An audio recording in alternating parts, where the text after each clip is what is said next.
안녕하세요, 여러분의 중투자 계량기 관시유 유진호입니다. 오늘은 저와 각도기님 말고 가운데 중요한 손님을 한번 모시고서 이제 대담 자리를 갖게 됐는데요.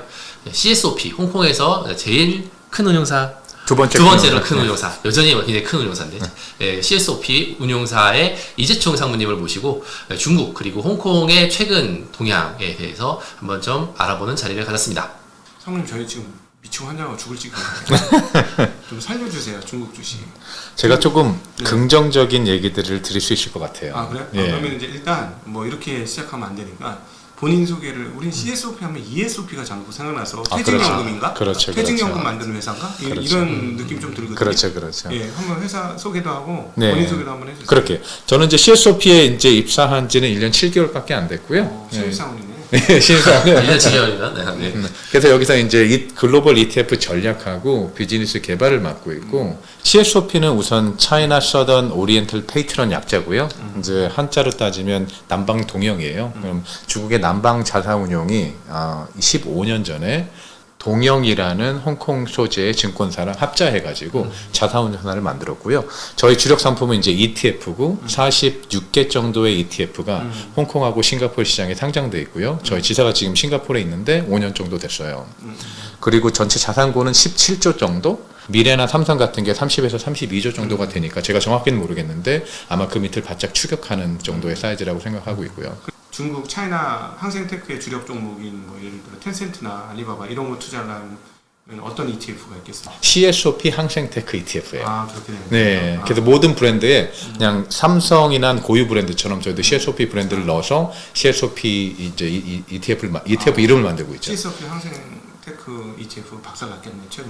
최근에 사실 제가 이따가 설명드리면서 그래프도 이제 띄워주실 거겠지만 그렇게 크게 박살나진 않았거든요. 물론 그게 이제 언제 투자했느냐에 따라서 기간을 자르는 거에 따라 다르니까. 2년으로 하면 박살 났겠네. 그래서 가격 측면에서 보면은 굉장히 많이 하락을 했죠. 그렇죠. 어떻게 보면 고점 대비해 가지고 뭐 65% 70% 정도 떨어졌는데 사실 또 제가 긍정적으로 말씀드린다고 했었잖아요. 그게 실제 가격은 떨어졌지만 자금은 유입되는 그 자금이 우리가 생각하지 않은 투자자, 일정 투자자 지역에서 유입됐거든요. 그것들 이따 좀 설명드릴게요. 네. 저희 정말 우리 관실 고생이 너무 많아요. 지금 뭐 표정이 흑빛이에요. 그렇죠. 제가 모르긴 몰라도 약간 중국 투자한 내 인생은 왜 이럴까 하는 좀 후회감을 옆에서 좀 느낄 수 있을 정도로. 그렇죠. 한참 좋을 때 방송을 시작했다가 지금 아주 암울한 지금 1년 반, 2년째인데 2년이 넘었습니다. 2년 반 정도 지금 되고 있는데 2년 내에 지금 떨어진 것 같아요. 그죠? 그럼 잠깐 올랐다. 시작하시자마자 암흑기를 계속 거치신 거네요. 그죠? 맞습니다. 제 생각에는 지금 약간 이제 터널 끝에 빛이 보이기 시작했다고 생각하거든요. 오늘 이제 발표 내용도 오늘 발표 내용도 그거와 연관되는데 아무래도 이제 한국에 있다 보면 한국 내에 있는 미디어의 그 접속을 아니면은 그거에 접근이 가장 크기 때문에 약간의 왜곡된 시각들도 있고요. 그래서 뭐 사우스차이나 모닝포스트 같은 데를 보면 의견들이 약간 다른 의견들이 나오잖아요. 그래서 오늘 그런 것도 좀 가미해 가지고 설명드리도록 할게요.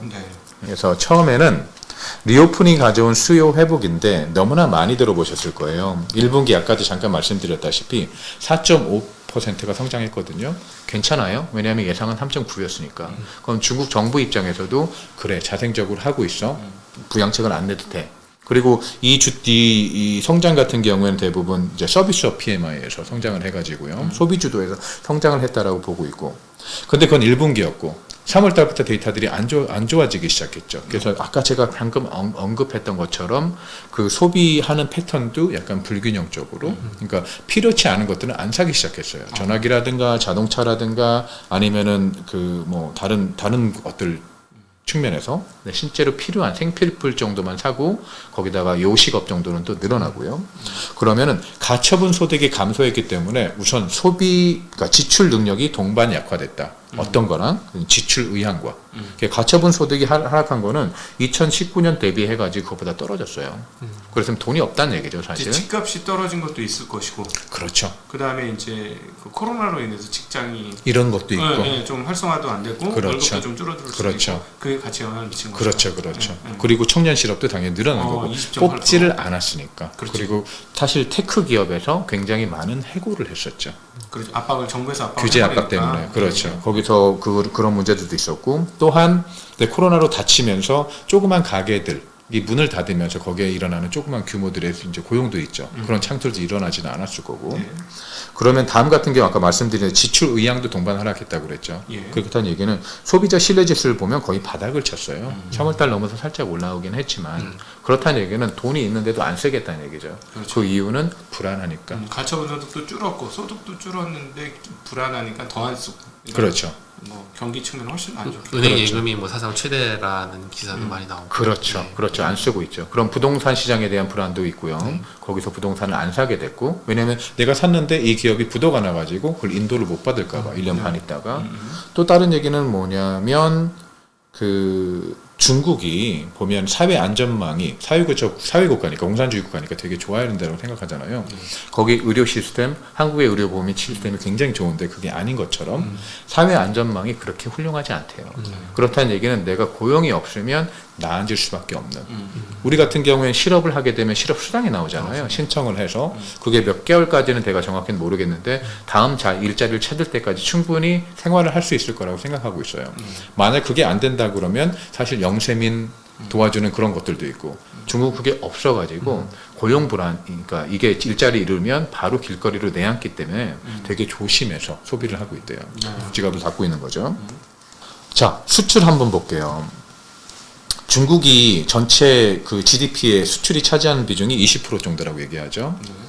그러면은 당연히 미국하고 유럽, 일본, 대한민국, 비우방 정도의 수출은 다 줄어들었어요.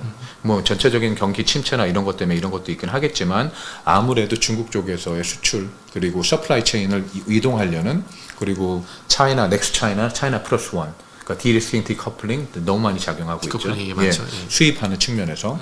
그리고 우리가 얘기할 때 그 중립적인 국가, 아세안 국가들이 있죠. 4월 달에 보니까 조금 늘었더라고요. 그래서 저희가 그때 생각한 건 이게 수출 다변화다. 이쪽 같은 경우에는 디모그래픽, 그러니까 연령이 굉장히 낮은 나라이기 때문에 인구도 많고 굉장히 좋은 마켓이거든요. 중국 상품들이 수출되면. 근데 아니나 다를까 5월 달 됐는데 또 떨어졌어요. 다시 줄었어요. 거기까지. 그렇죠. 거기까지. 아세안 국가까지. 그러니까 이게 추세가 아니었던 거죠. 음. 그럼 유일하게 늘어난 나라들은 어디냐? 차마 홍콩까지도 줄었고요. 유일한 나라들은 어디냐면 러시아하고 아프리카 국가들. 중국과 굉장히 우방의 나라들이죠. 근데 거기가 아무리 수출이 늘어도 그 나라에서 차지하는 비중은 전체 수출 대비 너무나 미미하죠. 이게 퍼센테이지로 보면은 뭐 많이 늘은 몇백 프로 늘은 것처럼 금액으로 따져 보면은 거의 그래 뭐 이렇게 보이지도 않는 점이죠. 그렇죠. 그래프를 보면 이만큼씩밖에 없을 때. 그렇죠. 보이지도 않는 거. 그쪽 경제가 성장할 거라는 기대를 할 수도 없고 소비가 늘어날 거라고 기대할 수도 없는 나라들이니까요. 그래서 수출이 굉장히 불안하고 다음 같은 경우에는 이제 부족한 경제 회복이라고 그래서 뭐 고정자산 투자, 소매 판매, 부동산 매매 능력 이런 게 있는데 결론은 안 좋다예요. 그러면 조금 긍정적인 소식들을 보내드리려고 하는데 매크로 데이터에서 보면은 상당히 둔화됐잖아요. 이럴 때 2014년부터 쭉 PMI가 50 미만으로 줄었을 때 중국 정부가 어떤 정책들을 유지했느냐 저희가 한번 비교해봤어요. 그러니까 경기는 안 좋아지니까 결국은 이걸 뒤집어 엎으려면 정책이 나와야 된다는 얘기고 정책 가능성을 지금 얘기하시는 거죠? 그렇죠. 네. 부양 정책들이 나왔는데 이제 통화 쪽에서 RRR 컷이라든가 기준율이죠. 그 다음에 LPR 컷이라든가 금리죠. 이런 것들을 인하하면서 부양책들을 내놨었어요. 몇 차례. 2014년부터 그리고 2019년에 한 번 있었고 2022년에도 또 한 번 있었고요. 그래서 분명히 사실 이게 보면 저희도 컴플라이언스도 있고 그래가지고 출장 오기 전에 컴플라이언스 팀의 검열을 받아야 되잖아요. 이게 만들어진 게 3주 전이에요. 그래서 지난주에 나왔던 LPR 컷 인하를 했죠. 그리고 그 역레포 10% 인하한 거 이게 아직 반영이 안 된 거예요.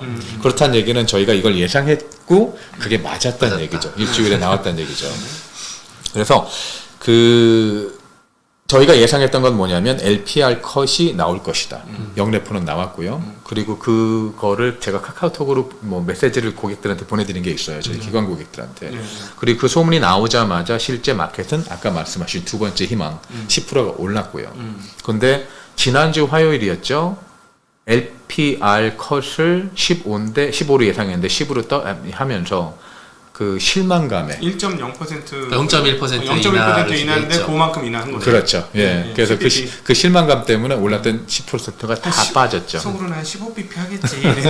그러니까요. 진짜 10bp 했네. 이렇게 그렇죠. 거죠. 네. 근데 저는 그게 10bp든 15bp든 큰 의미가 없다고 봤던 게 사실 그 부양책을 내놓은 게 가장 그 뭐 중요했던 것이지 그 사이즈가 어느 정도는 사실 저희는 그렇게 큰 부양책을 기대하지 않았었거든요. 하지만 해외 투자자들은 중국 시장에 대한 이해도라기보다는 왜냐하면 너무 기대가 컸기 때문에 실망감이 있었는데 그리고 나서 이제 최근 뉴스이긴 하죠. 어제였으니까요. 이제 다보 포럼에서 이제 이창 총리가 우리가 그 G2 그러니까 Q2의 경제 성장이 이제 2분기의 경제 성장이 1분기보다 훨씬 빠르다라고 얘기를 했고 그리고 연간 성장 타겟 5% 달성할 것이다 얘기를 했고요. 두 번째는 현재 경제 상황에 불균형적으로 회복하는 것을 인지했다. 중국 정부가 대단 방관하는 게 아니라 나는 인지를 했다라고 말을 했고요. 가장 중요한 건 마지막으로 현실적이고 그러니까 프래그매틱이니까 실용적인 거죠. 실용적이고 효과적인 부양 정책을 내놓을 것이라고 얘기했어요. 총리가 직접 얘기하셨으니까 뭔가 나오긴 하겠죠. 당연하죠. 그래서 어제 그것 때문에 마켓이 상해지수가 2%가 올랐고 항생테크가 2.4%가 올랐죠. 그게 오전장에 그렇게 벌어지고 있었는데 올라가고 있었는데 오후장에 또 좋은 뉴스가 나왔어요. 뉴스라기보다는 약간 소문성이 있긴 한데 네. 그 부동산 관련해 가지고 인테리어나 아니면 부동산 관련해서 뭔가 집기를 사는 것들에 대한 세금 감면이 나올 것이다. 그리고 또 다른 건 하나는 2선 도시에서 그 부동산 매매 제한을 어느 정도 완화할 것이다. 그리고 1선 도시에서조차 그 론트 밸류에이션이라고 하죠. 모기지의 비율. LTV? 네, LTV를 완화시켜 줄 것이다. 사실 1선 도시는 부동산에서 아무 문제가 없는 도시거든요. 그렇죠. 거의 다 회복했죠. 가격은 다 올라갔어요. 그렇죠. 가격은 다 올라갔고 근데 거기서 어떻게 보면 그 약간의 여기를 모든 걸 풀어주지 않으면 그 가격이 너무 쏟아 올라갈 거기 때문에 그럼 나중에는 지금 인구가 감소하는 중국에서는 더 큰 불안이 올 거라고 생각해요. 그래서 지금 굉장히 미세한 조정들을 해나갈 것인데 이런 식으로 중국 정부에서 립 서비스를 하는 거죠. 우리가 이렇게 할 것이다라고 이런 거 같은 게 또 소문이 나온 거고 이런 거 같은 경우에는 중국 국민하고 중국 기업들이 앞으로 생활을 하는데 아니면 기업 활동을 하는데 문제가 없도록 내가 정책을 일관적으로 유지해 나가겠다라는 신호로 받아들이면 되고요. 그리고 사실 중국이 원하는 거는 지금이고요. 중국 경제가 원하는 건 그거고요. 왜냐하면 부양책을 너무 강하게 내버렸다. 갑자기 25베이시스포인트를 내려버리면 0.25%를 내려버리면 전체 기준율이 2%인 상태에서 엄청난 파괴 효과를 올 거거든요. 그러니까 부작용이 나중에 발생할 수도 있는 거죠. 그래서 자생적으로 회복할 수 있는 중국 경제에 약간의 부양책을 집어 넣어주면서 그 중국 국민의 그 중국 정부에 대한 신뢰 회복 그리고 일관성을 유지하면서 자생적 경제 회복을 조금 도와주는 거죠. 그래서 여기서 시사점은 뭐냐면 갑자기 증시 반등이 일어날 것이냐라고 보고 있지는 않아요. 근데 반등은 있을 거예요. 근데 그 반등이 완만할 거고 속도가 느릴 거고요. 왜냐하면 지금 모든 중국 주식 밸류에이션을 보면 어떤 섹터든 물론 특정한 AI나 이런 때는 굉장히 많이 오르긴 했지만 근데 브로드 베이스로 봤을 때 밸류에이션이 너무나 싸기 때문에 다른 그 요인들 때문에 눌려 있기 때문에 완만하게 상승을 할 거라고 보고 있긴 해요. 그래서 어떻게 보면 이제 저희가 이제 생각하고 있는 바거든요. 지금 향후 2분기 아니 하반기 중국 증시가 이렇게 움직일 것이다라고. 적어도 지금보다는 좋아질 거다라는 기대를 갖기에는 전혀 나쁜 시기는 아니다. 그렇죠, 그렇죠. 지금 어떻게 보면 거의 저점이기 때문에 하방 압력이나 아니면 다운사이드 리스크라고 얘기하죠. 업사이드 포텐셜은 당연히 있고요. 왜냐하면 좋은 소식들이 들릴 거라고 예상을 하고 있으니까. 근데 다운사이드 리스크를 봤을 때 여기서 더 떨어지면 밸류에이션 측면에서는 이미 망가지는 거거든요. 그러니까 밸류에이션, 그러니까 펀더멘탈을 따지면 더 이상 따질 수가 없어요. 펀더멘탈을 지금 역사적으로 봤을 때 어느 정도 쌉니까? 지금 항생테크 같은 경우는 아까 말씀드렸다시피 거의 65% 저점 대비 디스카운트고요. PER이나 아니면 그런 레이시오 같은 걸 비교해 봤을 때 그 미국의 나스닥 이제 100이랑 좀 비교를 할 수가 있잖아요. 왜냐하면 저희가 테크주들이니까 거의 60% 미만이라고 보고 있어요. 밸류에이션이 예, 60% 미만. 멀티플이나 이런 측면에서도. 네네. 근데 그런 기업들이 지금 부실 기업이냐? 아니면 영업이익이 없느냐? 그렇지 않거든요. 왜냐하면 캐시도 많이 갖고 있고 이미 자사주 매입을 할 정도로 주가를 방어하기 위해서 자사주 굉장히 많이 했죠. 사실 자사주 매입한다는 회사들은 돈이 많은 거거든요. 그래서 근데 중국 기업 같은 경우는 워낙에 눌려 있으니까 자사주 매입으로 주가를 방어했을 정도로 그리고 영업이익도 계속 나오고 있고요. 다음 같은 경우에 이제 저희가 펀더멘탈하고 밸류에이션 비교해 봤을 때 굉장히 싸다라는 측면을 말씀드리고 다음이 제가 제일 좋아하는 그래프예요. 이거 보시면 지금까지 항생테크에 투자하셨던 분들이 약간은 긍정적으로 아니면 좀 버틸 수 있다라고 생각하실 수 있을 것 같은데 우선 이 그래프를 보시면 빨간색으로 보시는 게 항생테크 ETF 저희 거 CSOP 항생테크 ETF 가격이거든요. 그래서 지금 2022년 7월부터 그래프를 저희가 한번 비교해 봤는데 2022년 11월쯤 되면 가격이 확 떨어지고 있죠. 네. 그 다음에 또 다시 2023년 4월 달에 또 떨어지는 게 보이고 그렇죠. 녹색은 뭐냐면 저희가 ETF니까 설정이 늘어나면서 주식 수가 늘어나는 거예요. 그래서 주식 숫자가 늘어나는 걸 보여드리는데 지금 가격이 떨어질 때 쭉 늘어나고 있죠. 그렇다는 얘기는 산다. 그렇죠. 설정이 늘어나고 있어요. 그러면 이게 금액으로 제가 한번 설명해 드릴게요. 초반에 이쯤 7월 달이 2.41년 정도, 그러니까 3조 정도짜리의 이제 ETF였거든요. 전체 AUM이. 근데 그러면서 3빌리언이 돼 버렸어요. 그러면 이게 3.5조, 거의 뭐 30, 20 몇 프로 정도 증가가 된 거죠. AUM 측면에서는. 그래서 계속 자금이 유입되고 있어요. 여기서 이 퍼즐을 그럼 누가 이 자금을 유입할 것이냐를 보시면 맨 밑에 그래프 같은 경우에는 좀 옅은 녹색이긴 한데 잘 보여드릴지 모르겠네요. 이게 중국 보면 선후광통 해가지고 요즘 차이나 커넥트라고 부르죠. 그러면 중국 온쇼어, 그러니까 중국의 본토 투자자들이 북쪽에 있고 홍콩에 있는 외국인 투자자들이 남쪽에 있으니까 그 방향으로는 사우스 바운드가 온쇼어 사람들이 홍콩 걸 사는 거. 본토 사람들이 홍콩 주식을 사는 게 그렇죠. 남양 자금. 남양 자금이죠. 네. 남양 죄송합니다. 아니. 남양 자금이라 제가 표현을 해야 되는데 말씀하시고. 그럼 반대는 또 북향 자금이죠. 여기 지금 보여드리는 그래프가 남양 자금이에요. 그렇게 되면 본토 투자자들이 항생테크를 굉장히 대량으로 구입하는 거죠. 가격이 떨어질 때마다 상당히 크게.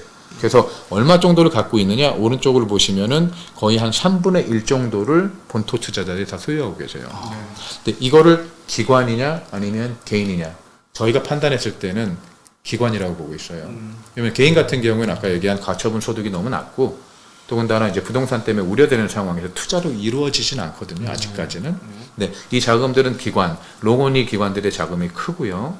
그걸 또 뒷받침하는 또 소식은 하나 뭐냐면 QD라고 아시죠? Qualified Domestic Investor라고 중국의 기관들이 해외에 투자하려면 쿼터가 있거든요. 외국인 투자자 쿼터? 그렇죠. 그 쿼터가 맥스아웃 됐대요.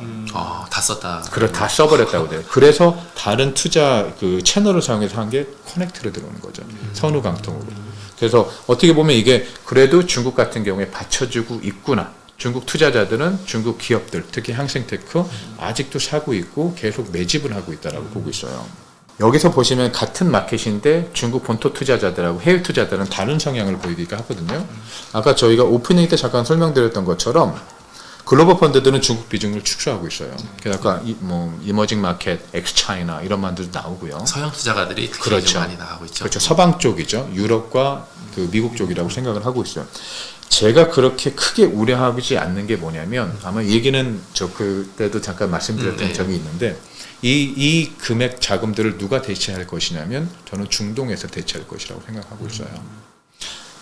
제가 왜 뜬금없이 그런 말씀을 드리냐면 요즘 그 홍콩에서 나오는 뉴스 중에 가장 제가 주목해서 봤던 게 홍콩 거래소에 니콜라스 아고진이라고 사장님이 있거든요.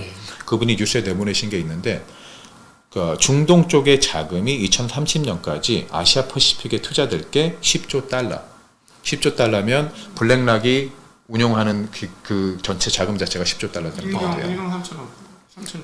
그렇죠. 그 정도죠? 한국 돈으로는 굉장히 큰 금액이라서, 네. 큰 금액이라서 제가 지금 감을 못 잡고 있는데 그래서 대충 한번 찾아봤어요. 이게 얼마나 큰 것인지. 그러니까 블랙락이 매니지하는 정도래요. 근데 그 중에 20에서 30%가 최소한 중국에 배정이 될 거고. 근데 이런 뉴스들이 나오면서 또 다른 뉴스들이 나오는 게 뭐 프라이빗 에쿼티라든가 아니면 벤처 캐피탈이라든가 비슷한 맥락에서 뉴스들을 내보내고 있고요. 또 이게 왜 이게 좀 신빙성이 있는 얘기냐면 사실 7개월이나 6개월쯤 전에 시진핑 님이 어떻게 표현해야 될지 모르겠어요. 이제 시진핑 주석이 이제 중동을 가가지고 타절단을 데리고 갔었잖아요. 근데 중국이 타절단을 데리고 가는 방식에서 그걸 뉴스를 내보낼 때 약간은 한국과 다른 방식으로 움직이는 것 같더라고요. 그러니까 한국은 MOU를 딱 양해각서를 맺고 그러면서 굉장히 크게 뉴스를 때려대고 이런 만큼을 수주를 했다. 근데 나중에 열고 봤더니 뚜껑을 나중에 봤더니 아무것도 없고 뭐 이런 알맹이가 있는 것도 있지만 없는 것도 있고. 그렇죠. 근데 중국은 그때 가고 나서 다른 뉴스들이 나오지가 않았어요. 거의 없었어요. 맞습니다. 굉장히 조용했었어요. 그렇다는 얘기는 우리가 그 밀실에서 서로 논의를 했다라고 저는 생각을 하고 있고요. 이미 시간이 6개월 정도 지났기 때문에 그때 참여하셨던 분들이 아니면 같이 따라갔던 기업인들이 논의를 했고 이제 가시적인 성과를 내기 시작한 거죠. 아니면 그게 진척이 됐든지. 중동 쪽에서 특히 이제 투자가 될 거라고 생각하고 뭐 그 논리에 제가 또 굉장히 명확하다고 생각하는 게 어제 또 뉴스가 하나 나왔거든요. 그 뉴스가 뭐냐면 사우디하고 사우디 기업하고 중국 기업하고 그 기업 간의 투자자 길드를 만들었대요. 그건 비영리 단체고요. 이 단체의 목적은 뭐냐면 프라이빗 섹터의 기업들이 협력을 통해 가지고 국가 간 협력을 강화하자. 첫 번째 이제 100개 정도의 회사가 그걸 참여했는데 그 대표적인 회사들이 사우디 텔레콤 아니면 차이나 모바일 그리고 CICC 대표적인 금융회사 있죠 중국. 그리고 그쪽에서 대표적인 뭐 금융회사들이 참가를 했더라고요. 그래서 협력이 이루어지는 거라고 보고 있고 그 중동에 제 생각에는 중국이 새로운 파트너를 찾았구나. 그리고 파트너와 협력 관계가 공고해질 것이다라는 생각을 하고 있어요. 그럼 투자 자금이 어디로 들어올 거냐면 제 개인적인 판단에는 국채에도 많이 들어올 것 같고요. 중국 국채를 사우디가 투자한다는 그렇죠. 말씀이신 거죠? 그리고 저희 같은 경우에 ETF인데 저희도 어느 정도 관여가 돼 있거든요. 제가 더 많은 말씀을 못 드려도 어느 정도 이 그 프로젝트에 관여가 돼 있었는데 ETF 쪽으로도 많이 들어올 것 같아요. 중국 투자가 이루어지려면 어떻게 브로드 베이스로 들어오는 게 가장 간편하니까요. 그렇죠. 그래서 좀 긍정적으로 좀 생각하고 있어요. 이런 뉴스들이. 네. 실제로 중국이 지금 이제 에너지를 물론 러시아 것도 많이 사지만 사우디나 이런 데다가 투자를 해주고 사우디한테 이제 사우디가 위안화를 원유를 판매한 대가로 위안화를 받게 되고 그렇죠. 이제 그 위안화를 갖다가 사실 쓸 때가 아직은 마땅치가 않잖아요. 그러다 보니까 그거를 중국에다가 재투자하는 방식으로 돈을 쓸 거다라는 얘기들도 이제 심심치 않게 들리거든요. 네, 그런 그렇죠. 부분에서는 뭐 사우디와 최근에 중국이 가까워지는 게 중국 금융시장에도 긍정적으로 작용하지 않을까 생각합니다. 저도 그렇게 생각하고 있어요. 아, 네. 그리고 제가 또 그 출장 오기 전에 저한테 메시지가 하나 왔었는데 저희 같은 경우 ETF 쪽이니까 자금 유입되는 것들이 보이잖아요. 그 여러 가지 메시지들이 오는데 혹시 K-웹이라고 크레인쉐어에서 미국에서 상장된 거 있죠. 그게 차이나 인터넷 ETF인데 저희 항생테크랑 거의 동일해요. 근데 몇 가지 종목들만 달라요. 생션 이름이라든지 이걸 빼고 한 것들이 있기 때문에 지난주 금요일에 어떤 저한테 메시지가 왔냐면 거기서 콜옵션 계약이 24만 3천 계약이 맺어졌대요. 그럼 24만 3천 계약이라면 평소 거래량보다 5배 정도 많은 거죠. 근데 콜옵션은 상승하는 데 베팅하는 거잖아요. 예, 제가 근데 가장 좋았던 그 메시지에서 뭐냐면 확신을 갖고 있는 게 4만 계약이 K-웹이 20%가 넘어야만 이익이 나는 그렇죠. 이익이 나는. 그러니까 콜옵션 같은 경우는 인더머니라고 얘기하잖아요. 네. 그게 인더머니 하는 계약을 맺었다고요. 그러면 4만 계약은 개인이 아니에요. 제 생각에는 그리고 K-웹을 샀다는 건 미국 쪽 자금이거든요. 네. 그래서 그 기관 쪽에서 굉장히 강하게 중국에 베팅을 해서 들어왔다. 네. 뭐 부양 기대감 때문에 그러긴 했었죠. 근데 지난주 목요일 금요일 좀 떨어졌는데 어제 오르면서 저는 이제 그분들도 굉장히 돈을 많이 벌고 나가시면 좋겠고 전체적으로 시장도 이제 우상향으로 방향을 틀었으면 좋겠고요. 저희 채널 보시는 분들 중에서도 물론 항생테크를 ETF로 투자하시는 분들도 많지만 미국에 상장되어 있는 K-웹이나 C-웹 같은 ETF로 투자하셔가지고 힘들어하시는 분들도 많습니다. 그래서 이번 기회에 좀 잘 털고 나오시기를 바랍니다. 그렇죠. 예.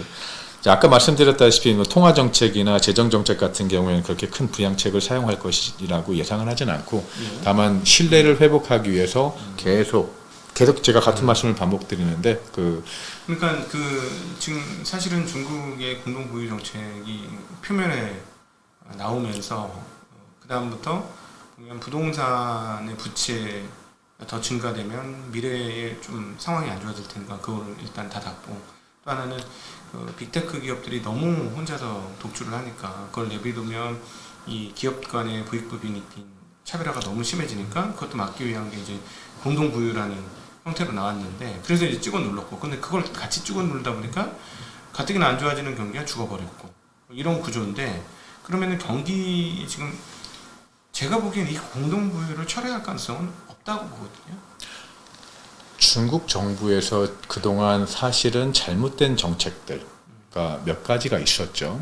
이제 1대1로도 성공하지 않은 가장 대표적인 정책이잖아요. 그리고 그거에 대한 부작용들, 아니면 그 나라 1대1로에 이제 연결돼 있던 국가들에 대한 부채들이 지금 돌아오면서 이제 근데 중국에서도 요즘 1대1로에 대한 얘기가 거의 들리지 않고 있어요. 또 이제 공동 부유도 그 기치 아래서 사실 보면 공동부유의 개념은 원래 공산당이 갖고 있는 전통 개념과 똑같아요. 공산주의라는 게 공동부유. 그렇죠. 똑같은 거죠. 그걸 다시 한번 어떻게 부각시키면서 이걸 정책을 내보냈는데 제일 힘들었던 건 뭐냐면 중국 공산당이나 아니면 큰 나라에서 정책을 유지할 때 가장 상위에서 이런 정책을 내더라도 그게 밑에까지 떨어지기 시작하면 이게 그 어떻게 보면 일관성이 떨어지기 시작하는 거죠. 약간의 강도가 강해지던가 약해지던가 아니면은 어떤 방향성을 몰라서 이 사람은 이렇게 하고 저 사람은 저렇게 하고 해석하는 방향이 다르던가. 그래서 테크 규제도 그랬고요. 그다음에 그 인터넷에서 교육업체에 대한 규제도 그랬고 또한 알리바바 마인도 같은 거고 모든 사람들이 강도를 나는 위에서 얘기했으니까 더 강하게 그런 것들을 정책을 내놓은 부서들이 다 다른 부서들이에요. 어떤 거는 뭐 엔타이 그 서로 우리 보면은 공정거래위원회 그렇죠? 예. 이런 거에서 내보내는 것도 있었고 어떤 데는 이제 정보 관리 그래서 정보의 유출을 막는 이런 데서 내보낸 데 있었고 자기들이 알아서 해버렸던 거죠. 그래서 그 규제들이 막 나오면서 나중에 작년에 이것들을 하지 말자라고 한 게 뭐냐면 그때 총리가 우리는 모든 부서들끼리 서로 연락을 긴밀히 해가지고 앞으로 일관성 있는 정책을 내놓겠다 라고 한 것도 있었거든요. 근데 지금 지점장님 말씀하신 것처럼 그게 가장 중요하다고 봐요. 일관성이 없었고 그것들에 대해서 너무 우왕좌왕한 너무 이제 방향성이 없는 정책들을 내보낸 거죠.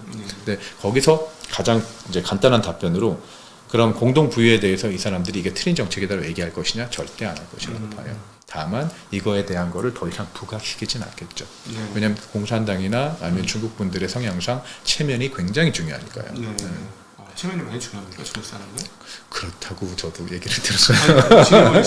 중국 분들이 대부분 그런 얘기를 하더라고요. 절대 안 할 것이다. 그 똑같은 질문을 제가 이제 저희 포트폴리오 매니저나 아니면 중국의 포트폴리오 매니저한테 다 물어보거든요. 근데 그분들의 모든 이제 그 공통적인 답변은 절대 안 할 것이다. 안 할 거는 같고 그다음에 은근하게 다른 거로 풀으면서 갈 거고 사실 그렇죠. 지금 금융화는 또 은근하게 했던 거가 좀 삐그덕거리는 거는 모른 채 하고 새로운 걸 내면서 풀어 나갈 것이다. 그렇죠. 중국 내 신문이죠. 뭐 차이신이라든가 사우차이나 모닝포스트 이런 것들을 통해 가지고 중국의 그 높으신 분들 말씀하시는 것들을 쭉 보면은 아까 말씀하셨던 공동부유나 이런 것들에 대한 단어 언급 자체가 사실은 없어요. 아예. 그런 것들을 의도적으로 이제는 얘기 안 하려고 좀 하는 그런 분위기도 있는 것 같고 뭐 그런 것 같습니다. 작년 후반기까지만 해도 뭐 공동 부유에 대해서 말들이 몇 개 나오기 있었고 아직 잔존했었던 거죠. 근데 올해 이제 지나면서 그런 말들이 싹 빠져나가긴 하더라고요. 그래서 아마도 그것도 뭐 지켜보셔야 될 포인트 중에 하나인 것 같긴 해요. 나중에 이제 7월달에 정치국 회의라든가 여러 가지 일정들이 있는데 거기서 공동 부유라는 말이 나오는지 안 나오는지 그만 나올 때도 될 것 같긴 한데. 근데 지금 뭐 그 체제가 위험할 정도가 되는 거 아니냐는 고민이 있는데 지금 청년 실업률이 20.8% 역대 최고치가 나왔는데 사실 다른 것보다도 청년들의 고용이 안 되면 이건 사회적으로 큰 문제다라는 이야기를 많은 전문가분들이 하셨었거든요. 그렇죠. 근데 실제로 그렇다고 보시나요? 저는 그렇지 않다고 보거든요. 왜냐하면 이번에 청년 실업률 같은 경우에는 특히 테크 규제에서 온 단기적인 현상이다라고 보고 있어요. 네, 그리고 저희 다른 이제 분석가들도 이런 분석을 내놓는 걸 좀 들었고요. 왜냐하면 작년하고 재작년에 테크 기업에 대한 규제가 너무 심했었어요. 그렇죠. 그리고 그때 사람들 굉장히 많이 잘랐고요. 해고를 했고요. 그렇다는 얘기는 절대 그 안에서 고용이 창출되지 않았었겠죠. 그래서 지금 어떻게 보면 약간 오더가 백록으로 남아있는 것처럼 고용에서도 그런 문제가 남아있긴 하거든요. 9월 달에 이제 학생들이 졸업을 하면서 그 추세를 한번 지켜보셔야 될 것 같아요. 저는 테크 기업에서 어느 정도 그 졸업한 학생들이나 아니면 청년들의 그 고용을 이제 창출할 거라고 보고 있거든요. 그거는 아까 같은 맥락이죠. 중국 정부가 테크 기업한테 이제 괜찮아. 이제 모든 기업 활동을 제대로 할 수가 있어. 신사업을 유지해. 아니면 만들어 나가. 그럼 거기서 고용이 창출될 거기 때문에. 그리고 사실 보면은 테크 기업들 보면 우리가 보면 고용을 많이 안 할 것 같긴 하잖아요. 근데 우리가 봤을 때 중국의 여러 가지 플랫폼 기업이라든가 알리바바라든가 가장 큰 고용을 창출할 수 있는 기업들이라고 생각을 해요. 심천이나 아니면 그쪽 지역에서요. 근데 제가 질문은 그 청년 고용 실업의 증가가 정부가 생각하는데 문제가 이건 심각한 문제다 이렇게 생각을 할지 중국 정부가 실업이 커지는 게 문제다. 전체 실업은 줄고 있지 않나요? 아니, 나중에 청년 보면 실업을. 청년 실업은 늘고 있는데 그거 아닌 이제 뭐 다른 연령대 전체 실업률은 중국 정부가 얘기했던 그 기준 실업률에 이제 거의 수렴해 있는데 그렇죠. 청년 실업률만 이제 유독 그렇죠. 많이 올라가고 있는 게 그래서 아까 말씀하신 대로 청년 실업률 같은 경우에는 다양한 그 정책을 통해 가지고 이제 기업들을 좀 권장하면서 해소를 할 수 있을 거라고 생각을 하고 있어요. 그리고 뭐 아까 하반기 주요 일정에 대해서 아까 설명드리긴 했었죠. 여러 가지들이 있는데 7월 달에 있을 정치국 회의 있죠. 그게 가장 중요할 거라고 보고 있어요. 왜냐면 그쪽에서 펼칠 재정 정책들 있죠. 그것들이 이제 그쪽에서 조금 확실하게 나올 수 있을 거라고 생각하거든요. 물론 그 전에 소문들이 나오기 시작하겠죠. 어떤 식의 재정 정책을 펼칠 것이다. 그 강도가 얼마나 클 것이다라고. 네, 그런 것 같은 경우에는 뉴스에 나오는 것 좀 주시하시고 중국 마켓은 요즘 좀 변동이 너무 심해졌잖아요. 뉴스에 움직이는 마켓이 됐죠. 근데 팩트보다는. 그다음에 무슨 긍정적인 뉴스가 나오면 아무래도 증시에서는 긍정적이니까요. 그것들을 보셔야 될 것 같고. 중국이 1분기 끝나고 나서 4월 말에 정치국 회의가 있었는데 그때는 소문도 별로 없었고 실제 거기 끝나고 나가지고 구체적인 어떤 정책들이 사실 나오질 않아서 시장이 많이 하락을 했었는데 그리고 나서 이제 지표들이 안 좋게 나오니까 중국 정부도 아까 말씀하셨던 것처럼 금리 내리고 이것저것 뭐 내구재 진작, 소비 진작 이런 것들도 발표했기 때문에 이번 정치국 회의는 그래서 저는 지난번 4월 말에 있었던 정치국 회의랑은 좀 다르게 기대를 해봐도 되지 않을까 그렇죠. 이런 생각을 좀 갖고 있습니다. 왜냐면 이창도 이제 분명히 부총리도 발언을 했었잖아요. 그렇죠, 인지를 하고 있다라고 정책을 내보내겠다라고 7월이 아마 가장 좋은 기회가 되긴 하겠죠. 특히 4월 같은 경우는 아까 말씀하셨다시피 2월 양회 있죠. 3월에 있던 양회. 네. 그거에 대한 반복이었어요. 같은 얘기를 그대로 했었죠. 뭐 특별히 나오는 정책들도 없었고 실망감들이 좀 있었는데. 그럼 마지막으로 제가 드리고 싶은 말씀은 그럼 이런 식으로 저는 긍정적으로 사실 긍정적으로 볼 수 없다라고 생각할 수 있어요. 왜냐하면 저는 그 자산운용사 입장이고 중국이나 홍콩 투자가 가장 큰 저희 이제 자산들이니까 제 투자물이니까 다른 시각보다 너무 부정적인 시각보다 긍정적인 뉴스도 있다라고 해서 그 말씀을 드리는 거고요. 그럼 이런 긍정적인 뉴스들 관해서 장기적인 측면에서 이제 중국 정부가 완만하게 경제 회복을 할 텐데 그러면 어떤 자산을 사느냐? 제가 ETF를 좀 소개시켜드려도 될까요? 네, 참고하겠습니다. 네. 참고로. 그래서 항생테크 ETF는 말씀을 하셨고 항생테크 ETF 말씀. 왜냐하면 종합 선물 세트라고 생각을 해요. 거기에 전기차들도 들어있고, 거기에 소비주도 들어있고, 거기에 보면 뭐 AI나 연결되는 모든 게 다 들어있기 때문에. 그리고 자금 유입이 보이잖아요. 네, 실제로 사는 사람들이 사는 걸 사야 되니까. 항생테크는 밸류에이션 측면에서 너무 싸고, 그러니까 홍콩에 상장된 거는 항생테크라고 보고 있고요. 본토에 있는 ETF 같은 중에는 저희가 두 가지를 추천드리고 싶어요. 하나는 CSOP 차이넥스트 ETF거든요. 이거 같은 경우에는 창업판, 심천에 상장된 건데 아무래도 이제 중국판 나스닥이라고 부르고 있고 여기서 이제 기술 자립이나 이런 것 쪽에서 이제 경제 신성장 동력으로 있는 산업들이 많기 때문에 장기적으로 굉장히 유망할 거라고 보고 있고요. 이미 저희가 예전 데이터를 봤을 때 한국 투자자들이 제일 선호하시는 ETF였었어요. 그리고 그 다음 추천드리고 싶은 게 A50 ETF거든요. A50 같은 경우에는 중국에 상장된 시가총액 50개를 다 모아놓은 거예요. 상위? 예. 시총 상위 50개요? 네. 이게 왜 좋으냐면 여기에 그 공기업들이 많이 들어가 있거든요. 그래서 올해 초반에 그런 얘기 들어보셔서 혹시 중터구라는 개혁 테마죠. 그렇죠. 개혁 개발 많이 들어보셨죠. 이게 중국말을 이제 한국말처럼 좀 발음을 그렇게 했는데 이게 기본 개념이 뭐냐면 공기업을 효율적으로 만들어 가지고 그 기업의 가치를 상승시키겠다는 거예요. 그러니까 중국 정부의 의지, 정책 지원이 들어가겠죠. 그래서 가장 많이 반등한 게 은행주들 있죠. 중국의 대형 은행들이 대부분 정부 소유예요. 그렇죠. 그래서 은행주가 올해 초반에 굉장히 많이 올랐죠. 그래서 이게 정말 뜬금없었어요. 정말 뜬금없었죠. 그래서 어떤 기대감 때문에 오른 다음에 그 다음에 떨어지긴 했었는데 여기 보면 중국이 정책 영향을 정말 너무 많이 받는 것 같아요. 다른 나라에 비해서 사실은 그 상당히 민간으로 이관이 되었다고 생각했는데 올해 증시를 보면서 전혀 그렇지 않구나. 그렇지 않아요. 중국 입김이 너무 심하고 최근에 우리 계속 고통스럽게 얘기했던 TMT 그 뭐 AI 테마, 뭐 네. 텔레콤 이제 예, 이런 그다음에 은행, 국유 은행 이 테마가 붙은 것도 사실 따지고 보면 정부의 정책 그 지원이 그 영역에 많이 갈 거다라고 그에 대한 판단해서 기대감 때문에 네, 기관 펀드 매니저들이 그쪽으로 매수를 집중했고 그래서 거기만 유달리 오르고 다른 건 오히려 차별화되면서 떨어지는 맞아요. 그런, 그 현상이 있었었어요. 그런 흐름을 보면서 와 이거 정부 정책이 이렇게까지 시장에 많이 먹히는 게 맞는가 하는 우리 외국 투자자 입장에서 그거는 뭐 그런 저희가 생각이 틀리다 맞다라고 말씀드릴 수 있는 사실 그거는 아닌 것 같고. 근데 왜 그러냐면 은행 쪽 올라가는 건 괜찮지만 너무 뜬금없었고 흐름이 없이 갑자기 올라간 거니까 이 외국인 투자자들 입장에서는 어떤 그 산업 동향이라든가 성장 이런 거를 통해서 가는데 와 여기는 정부 지출이 거의 절대적인 영향을 미치는구나. 그렇죠. 그래서 야 이거를 정부 지출을 중심으로 투자를 한다는 이 개념 자체가 조금 물론 우리도 정책 수혜주 이런 게 있긴 한데 좀 외국 투자자 입장에서는 좀 생소하다는 느낌이 그렇죠. 들어요. 네. 그 같은 시각을 중국에 있는 펀드 매니저들 아니면 금융 쪽에 있는 분들 갖고 있더라고요.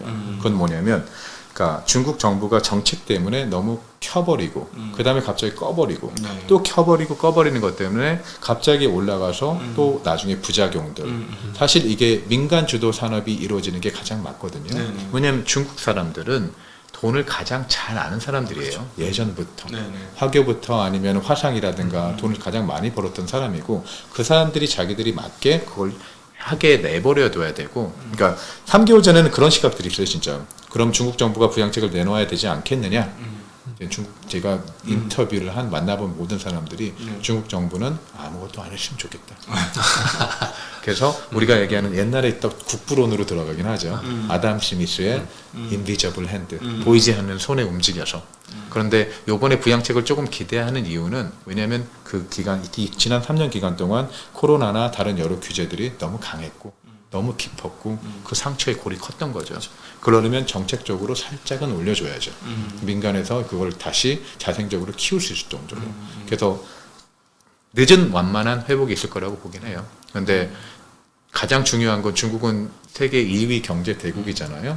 네, 그래서 중국을 빼놓고 가기는 굉장히 힘들 것이다 라고 생각을 하고 있고 지금 투자자분들께서도 중국에 대한 관심을 아예 꺼버리기보다는 지금 현재 중국에서 벌어지는 것들에 대한 모니터링을 통해서 혹시나 나중에 일본처럼 안 보고 계시다가 갑자기 하다가 30% 오른 상황일 때 못 들어가시는 것보다 지금 생각을 하고 계시다가 중국이 한 15에서 5% 정도 올랐을 때 5에서 10% 올랐을 때 이게 추세구나 생각하면은 조금 투자할 때 좀 더 일찍 들어가실 수 있다라고 생각하고 있죠. 그러니까 지금 소개해 주신 ETF는 중국 시가총액 상위 50 종목은 차이나 A50 ETF고 그렇죠. 그다음에 이제 뭐 나스닥 같은 거는 홍콩 항생테크가 이제 빅테크나 뭐 이런 것들이 많이 들어가 있고 그렇죠. 항생테크도 비슷하죠. 그렇죠. 그다음에 지금 조금 뭐랄까 중소형 성장주들이 있는 거는 차이넥스트 지수가 있죠. ETF 뭐 이런 걸 말씀하시는 거예요. 그렇죠. 네. 대표 ETF 말씀하시네요. 저희 대표 ETF고요. 사실 대표 ETF가 지수 브로드 베이스이긴 하지만 물론 개별 종목으로 들어가시는 분들한테는 조금 ETF가 힘든 개념일 수도 있긴 해요. 근데 워낙에 중국 같은 경우에는 개별 종목에서 변동성이 너무 크기 때문에 아마도 조금 하방 이제 분산시키기 위해서는 ETF가 나은 방법이지 않을까. 그럼 뭐 특별히 뭐 이렇게 저희 채널 나오는데 딱 집어줘서 이 ETF 사시면 진짜 확실하게 여러분 수익 그런 거 여기서 말씀하시는 이런 ETF는 없으세요? ETF 성향상 그럴 수도 없고 특히 중국 같은 경우에는 지금 아직도 저는 좀 조심스러운 게 조금은 더 지켜보셔야 될 것 같아요. 데이터들이 좋아지는 거를 진짜 확인하고 들어가는 게 가장 안정적일 수 그렇죠. 그리고 뉴스를 혹시 들으실 때 사실 데이터도 보고 들어가고 기업 실적도 봐야 되고 다른 지정학적 뉴스들도 봐야 되는데 여러 가지 뉴스들도 한국에 나온 뉴스만 보지 마시고 사우스 차이나 모닝포스트도 한번 보시면 다른 뉴스들이 좀 나오거든요. 사실 약간 보면 중국 사람 이어야 할 것 같은데 말씀하시는 거 보면 약간 삼자 같은 느낌을 자꾸 주시네요. 객관적 뷰이실 수도 있습니다. 회사 다닌 지 1.5년밖에 안 1.5년밖에 안 아직 그 저기 덜 중국화. 때가 들어서 덜 중국화가 덜 됐어요. 중국화되죠. 남의 얘기하듯이 하는 이거 그렇죠, 정말 그렇죠. 좋아요. 막 이렇게 하셔야 될 것 그렇죠, 같은데. 지금 혹시 마케팅을 잘못하면 혹시나 죄송스러울까봐. 네. 네. 그만큼 중국 시장, 홍콩 시장이 지금 판단하기가 사실 쉬운 타이밍도 아니고 그런 것 그렇죠. 같습니다. 어쨌든 뭐 그 대표 ETF는 뭐 중국 시장이 좋아진다고 판단하시면 떠올려 주시라 이런 그렇죠. 거죠. 예. 네. 예. 그리고 항생테크는 너무 많이 들어서 지겨우시겠지만 그게 워낙에 끌어줄 거기 때문에 여러 산업 전반에서 네. 그 경제 회복이나 그거는 저는 그 경제 회복이 이루어지는 게 보인다 그러면 가장 강추하는 건 항생테크예요. 항생테크가 몇 기업 포함하고 있습니까? 50개 기업 아니 여기 ETF에서는 다 편입하시. 저희도 50개 다 추정을 편입- 하면은 네, 다 지수를 추정하죠. 복제를 예. 해야 되니까. 왜냐면 저희가 합성으로 간 게 아니고 실물로 다 들어가고 있거든요. 네, 네. 네, 그 50개를 다 가지고 있죠. 예, 알겠습니다. 저 끝으로 뭐 우리 중국 투자 관련해서 얘기해 주시고 싶은 거 있을까요? 글쎄요. 그냥 아직은 조금 지금까지 마음고생 하셨던 분들이 많을 것 같은데 조금만 더 인내심을 가지고 기다려 주시면 그리고 나오는 데이터들이 좀 좋아지는 걸 보시고 중국 투자에 임해 주셨으면 딱 맞을 것 같긴 해요. 네. 네, 고생은 너무 많으셨을 것 같아요. 고생하는 우리 관희님도 아닙니다. 저는 근데 이제 항상 매일 같이 준비하지만 단편적인 뉴스를 보고서 장기적인 전망을 말씀을 드렸었는데 이렇게 상무님 모시고 와가지고 말씀 듣고 보니까 조금 이제 그래 뷰를 중기적으로도 볼 수 있는 그런 시간이 됐던 것 같아서 되게 보람이 있었습니다. 네. 저는 하여튼 물린 중국 주식에서 빨리 좀 해방이 좀 됐으면 많은 분들께서 비슷하게 하시고 많은 분들이 마음, 그렇게 그런 얘기하시죠. 마음입니다. 그렇죠. 네. 끝으로 정리. 네. 오늘 이렇게 상무님 모시고 와가지고 좋은 말씀 잘 들어서 좋았고요. 나중에 또 중국이 저는 이제 조만간이라고 생각하는데 또 이제 딱 고개를 드는 순간 다시 한번 모시고 와가지고 그 당시에 또 시점에서 한번 또 좋은 말씀 듣도록 하겠습니다. 네, 오늘 소식 여기까지고요. 저희는 또 소식 아니에요. 네, 오늘 대담은 여기까지고 저 추후에 또 다시 한번 인사드리는 걸로 하겠습니다. 예, 감사합니다. 고맙습니다. 감사합니다.